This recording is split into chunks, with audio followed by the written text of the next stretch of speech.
Often we may not think much about how our choices could impact the larger world around us. We may think that our choices impact only us or a few other people, but sometimes our choices can have far-reaching consequences. In the Book of Mormon, the story of Corianton and his effect on the Zoramites is a good example of this principle. Throughout their history, the Zoramites sided either with the Nephites or the Lamanites.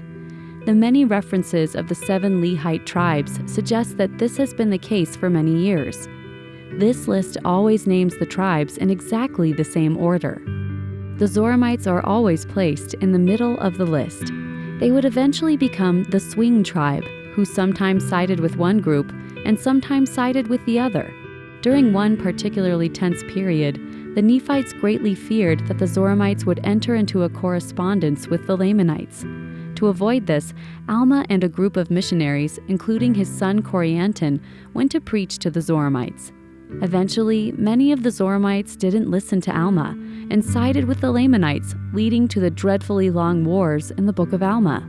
Corianton, due to his forsaking of the ministry to go after the harlot Isabel, was part of the reason the Zoramites didn't listen.